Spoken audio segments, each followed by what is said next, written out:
আসসালামু আলাইকুম। আজ বুধবার 18 ডিসেম্বর 2024। দর্পণ টিভি ইউকে লন্ডন স্টুডিও থেকে সবাইকে স্বাগত। বাংলাদেশে অটোরিকশার ব্যাটারির বাজার বদলে দিচ্ছেন দুই হার্ভার্ড গ্র্যাজুয়েট। বাংলাদেশের ব্যাটারি চালিত রিকশাগুলোর লেড অ্যাসিড ব্যাটারি সম্পূর্ণ রিচার্জ হতে সময় নেয় 7 থেকে 8 ঘন্টা। এছাড়া এসব ব্যাটারির আয়ুষ্কালও মাত্র 6 থেকে 8 মাস। চার্জে বেশি সময় লাগার কারণে এসব ব্যাটারি চালিত রিকশা চালানোর সময় পাওয়া যায় খুব কম, ফলে চালকের উপার্জনও যায় কমে। এই সমস্ত সমস্যা সমাধানে ব্যাটারি শপিং স্টেশন নিয়ে এগিয়ে আসছে হার্ভার্ডের দুই শিক্ষার্থী প্রতিষ্ঠান টাইগার নিউ এনার্জি। এখন থেকে এই প্রতিষ্ঠানের শপিং স্টেশনগুলো মাত্র কয়েক মিনিটে স্বল্প খরচে চার্জ ফুরিয়ে যাওয়া ব্যাটারির বদলে নেওয়া যাবে, আর এসব ব্যাটারি টিকবেও 3 থেকে 5 বছর।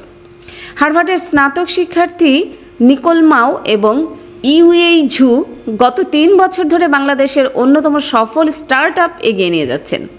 কোভিড মহামারীর সময় বাংলাদেশে আটকে পড়ার পর থেকেই তারা এই উদ্যোগ শুরু করেন। তাদের ব্যাটারি সোয়াপিং নেটওয়ার্ক, যা মূল ব্যাটারি চালিত রিকশার জন্য তৈরি, দ্রুত জনপ্রিয়তা লাভ করছে। আগামী বছর এটির স্টেশন সংখ্যা 1000-এ পৌঁছাবে। এসব স্টেশন থেকে সারা দেশে কয়েক লাখ 3 চাকার ব্যাটারি চালিত রিকশাকে সেবা দেবে। টাইগার নিউ এনার্জির প্রধান নির্বাহী নিকোল মাও এক সাক্ষাৎকারে বলেন, এখানে চাহিদা প্রচুর। অর্থনীতির আকার বাড়ার সঙ্গে সঙ্গে অনেক মানুষ কর্মসংস্থানের সন্ধানে গ্রামাঞ্চল ছেড়ে শহরে আসছেন। এটি গতিশীলতার জন্য চাহিদা তৈরি করছে। ভারতের টুকটুক এবং থাইল্যান্ডের 3 চাকার যানগুলো প্রধানত পেট্রোল বা প্রাকৃতিক গ্যাসে চললেও ঢাকা ও বাংলাদেশের অন্যান্য শহরগুলোর 3 চাকার গাড়িগুলো প্রধানত বৈদ্যুতিক। তবে রিসার্চে দীর্ঘ সময় লাগা এবং এসব রিকশায় ব্যবহৃত লেড অ্যাসিড ব্যাটারির আয়ুষ্কাল ফুরিয়ে যাওয়ার পর ধ্বংস করা স্বাস্থ্যের জন্য ক্ষতিকর ও পরিবেশগত সমস্যার কারণ। মূলত এই বিষয়টি থেকে সম্ভাবনা দেখতে পান মাও ও ঝু এবং শুরু করেন তাদের উদ্যোগ। এই চীনা জুটি 2021 সালে তাদের বসন্তকালীন ছুটির সময় বাংলাদেশে আসেন 1 সপ্তাহের সফরে, কিন্তু সে সময় কোভিড-19-এর আকস্মিক প্রাদুর্ভাবে তাদের চীনগামী ফ্লাইট বাতিল হয়ে যায় এবং কয়েক মাসের জন্য আটকে পড়েন। সে সময় তারা ঢাকার একটি হোটেলে অবস্থান করছিলেন। রাতে জুমের মাধ্যমে হার্ভার্ডের ক্লাস শেষ করতেন এবং দিনের বেলা স্টার্ট আপের পরিকল্পনা করতেন।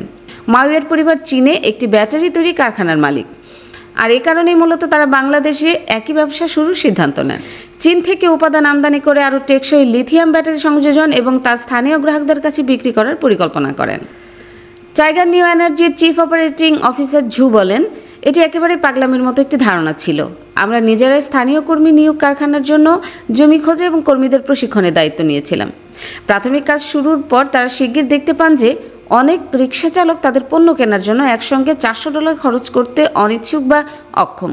যদিও তাদের তৈরি ব্যাটারিগুলো সাধারণত লেড অ্যাসিড ব্যাটারির তুলনায় বেশি মাইলেজ ও টেকসই হওয়ার নিশ্চয়তা।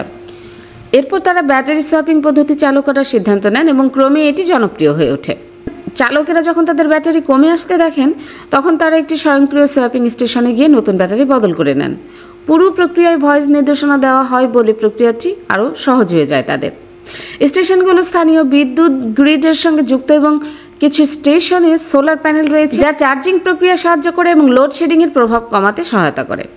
এই উদ্যোগের জন্য প্রতিষ্ঠাতারা ফিলিপাইনের এডিবি ভেঞ্চার্স এবং সিঙ্গাপুরের ওয়েভ মেকার পার্টনার্স থেকে প্রাথমিক বিনিয়োগ সংগ্রহ করেন। এর মাধ্যমে তারা একটি লিথিয়াম ব্যাটারি কারখানা চালু করেন এবং বাংলাদেশের অন্যতম অর্থনৈতিক কেন্দ্র চট্টগ্রামে প্রথম 100টি ব্যাটারি সোয়াপিং স্টেশন স্থাপন করেন। প্রতিষ্ঠানটি বর্তমানে $30 মিলিয়ন তহবিল সংগ্রহের প্রক্রিয়া চালাচ্ছে। নিকোল মাও জানান, 2025 সালের পরে তারা সারা দেশে অন্তত 2000 স্টেশন স্থাপন করতে চান এবং আগামী বছর নেপাল ও ভারতের পশ্চিমবঙ্গেও এই উদ্যোগ সম্প্রসারণ করতে চান। তবে এই স্টার্ট আপের ক্ষেত্রে একটি চ্যালেঞ্জ হলো বাংলাদেশের অস্থিতিশীল রাজনৈতিক পরিস্থিতি। গত জুলাই-আগস্টে ছাত্র জনতার আন্দোলনের মুখে দীর্ঘদিন প্রধানমন্ত্রী শেখ হাসিনা ক্ষমতাচ্যুত হওয়ার প্রেক্ষাপটে অন্তর্বর্তী সরকার এখন অর্থনীতি স্থিতিশীল করা এবং সুষ্ঠু বাজার কার্যক্রম উন্নীত করার দিকে মনোনিবেশ করছে। এই বিষয়ে লাইট ক্যাসেল পার্টনার্স নামে একটি অর্থনৈতিক পরামর্শক প্রতিষ্ঠান বলছে, এই পরিবর্তনের মধ্যেও বাংলাদেশের স্টার্ট আপ ইকোসিস্টেম সমৃদ্ধি লাভ করবে বলে বিশ্বাস করা হচ্ছে। প্রতিষ্ঠানটি আরও জানিয়েছে, 2013 সাল থেকে স্থানীয় উদ্যোগগুলো প্রায় $100 কোটি তহবিল সংগ্রহ করেছে। বাংলাদেশে কাজ করার দারুণ সুযোগ রয়েছে বলে উল্লেখ করে নিকোলো মাও বলেন, চীন বা যুক্তরাষ্ট্রে এমন একটি এলাকা খুঁজে পাওয়া খুব কঠিন যেখানে মানুষের চাহিদা অপূর্ণ আছে, কিন্তু বাংলাদেশে আমি সব সময় লোকেদের বলতে শুনি, আপনারা এমন কিছু করতে পারেন যা আমাদের নেই। জমি নিয়ে হয়রানি আর নয়। পূর্বাচল প্রবাসী পল্লী লেআউট প্ল্যানের মধ্যে দিচ্ছে আপনার পছন্দের জমি মূল্য পরিশোধের সাথে সাথে রেজিস্ট্রেশনের সুবিধা। প্রবাসী পল্লী গ্রুপ, প্রবাসী ও স্বদেশীদের জন্য। কি আপা দেখে চলতে পারেন না? সরি আপু, আগামীকাল আমার ওমরার ফ্লাইট। আমার জন্য আবায়া কিনতে হবে, হাজবেন্ডের জন্য তোপ এবং মেহমের কাপড় কিনতে হবে, যার জন্য খুবই প্যারায় আছে। আরে আপু, এটা তো কোনো সমস্যাই না। সালমা আবায়াতে আপনি আপনার পছন্দের সবকিছু এক ছাদের নিচে পেয়ে যাবেন।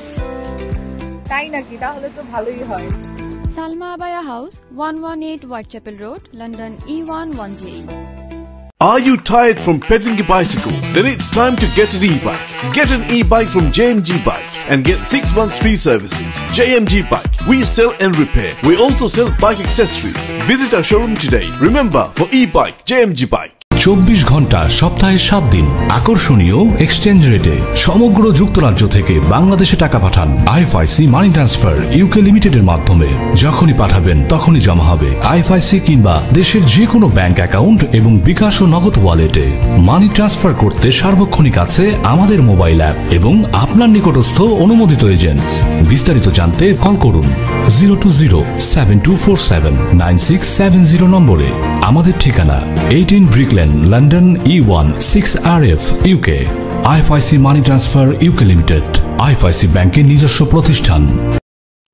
সুপ্রিয় দর্শক, এতক্ষণ আমাদের সঙ্গে থাকার জন্য ধন্যবাদ। আশা করছি দর্পণ টিভি ইউকে ফেসবুক পেজটি লাইক, কমেন্ট ও ফলো করে আমাদের সাথেই থাকবেন। আল্লাহ হাফেজ।